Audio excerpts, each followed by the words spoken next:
Hello everyone. Now, I'm trying to upload on Saturdays, so sorry it's a day late, but better late than never, am I right?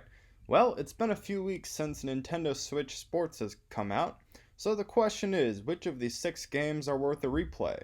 Which ones are a little lacking, to say the least? Well, that's what I plan on answering today. I'm going to tell my observations of each of the 6 sports and give them a rating from worst to first. I am judging with criteria based on control, graphics, gameplay, depth of game modes, and really just how fun it is. Bonus points if I find the music enjoyable. So without further ado, let's get started. At number 6 we have Badminton. This is one of the 3 games in Nintendo Switch Sports where you serve a projectile back and forth. Yes, 3 out of the 6 are like that. Well, needless to say, badminton was nice, but I just didn't find myself enjoying it as much as table tennis on Wii Sports Resort. Though I will say the playing style is comparable to table tennis in terms of it being like tennis, but a bit more fast-paced. Still, I wish there would have been more strategy involved in terms of how you make your shots. The game allows you to make a drop shot, which puts the shuttlecock in closer, but that's about it. And it just feels less exciting than a lot of the other game modes in Switch Sports. I mean, that's what happens when there's literally just the one game mode. You play to 5 points and you have 3 different difficulties, or you can play online. That's literally it. Fortunately, I have recently gotten some online matches, but when I was originally playing badminton, the game seemed to be so unpopular that I only matched up with bots. There is still some fun in this game, especially when you have what I would call a well-earned rally. You hit the ball hard repeatedly, eventually causing your opponent to hit a fluttery shot where you spike that thing back at them. Yeah, it's satisfying to score like that. But overall, this game is limited in its game modes and limited in its fun.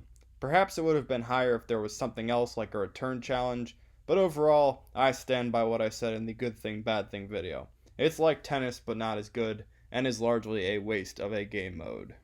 At number 5, we have Volleyball. Now, this was kinda one of my suggestions in my Switch Sports prediction series. I called for beach volleyball, though. Still, this was an okay game to see make its initial appearance. Yes, it's also similar to tennis, but with its own timings. There's certainly a unique spin on it. The object of the game, as you might expect, is to bump, set, and spike the ball. The game will drill you on timing, and it just doesn't go away. If there is like some setting to turn that off, please let me know.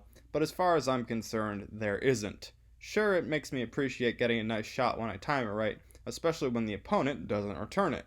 But the whole a little bit early thing I can do without. And sometimes it honestly feels like the pace of bumping, setting, and spiking takes way slower than an actual volleyball. That ball floats forever to the point where most of the time I'm getting my sets in quite early, even when I consciously try to hit them later. Okay, maybe that's just my excuse for being bad at the game, but how about this? Much like badminton, there's no additional game modes. The only real improvement, I suppose, is that you can play with up to 4 people. So it's more of a fun party game than badminton is, in that it requires teamwork. And while the gameplay is more exciting than badminton, those annoying graphics are really a hindrance. It would be like if the timing messages from Wii Sports Baseball never went away.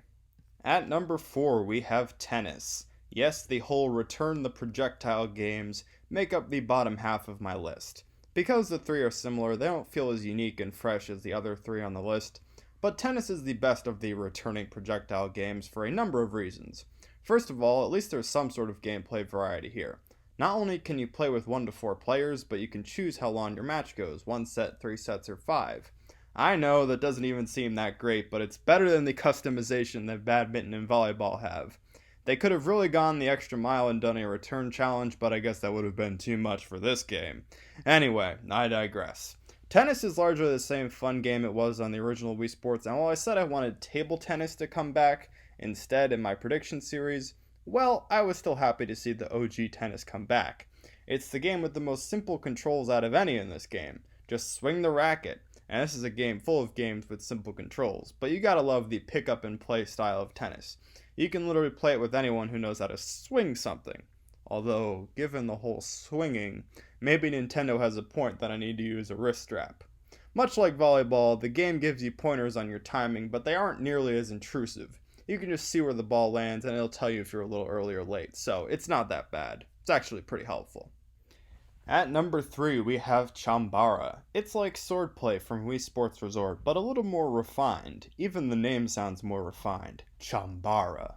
The game's tutorial gives you a detailed explanation of how to swing and how to block for different types of shots. Oh, and you get quite the customization of swords. You have the plain Jane sword, you have the dual swords, which is basically two mini ones that you can swing with each hand, or you have my favorite, which is the charge sword. This is like the plain sword, but it adds a bit more strategy. That's because although it's weaker, you can block to charge it up, and when you land a charged attack on an opponent, that can be quite satisfying. I complained in the good thing bad thing video about how there is no showdown or speed slice, but really the variety of sword options kinda makes up for that. While it's not as content heavy as swordplay in Wii Sports Resort, it's more strategy heavy. And heck, it's more content heavy than a lot of the games we already talked about today.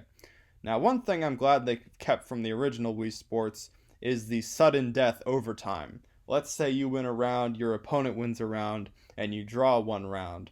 Well, that means most of the stage falls to the water below, and you have an intense final overtime round. You are dangerously close to that pool of water, and you don't want to go down there. My last online match, I won a game in overtime right as the battery was running out on my Switch, too. Boy, was it satisfying to win like that. And the graphics in this game are charming. It looks appealing, and the avatars can be hilarious with their intense frowny faces while they're striking, or their dejected look when they're in the waters below. At number 2, we have soccer. Alright, now we're getting into the good stuff. Soccer was not one of my recommendations for new games in the Switch Sports Prediction series. I am not the biggest soccer fan, and I'm already sure I'm offending some of my international audience by not calling it football, but I'll give you fans a break because other than an obvious classic returning from Wii Sports, soccer is the best this game has to offer. First of all, there's depth in the game modes, unlike with a lot of others in this game.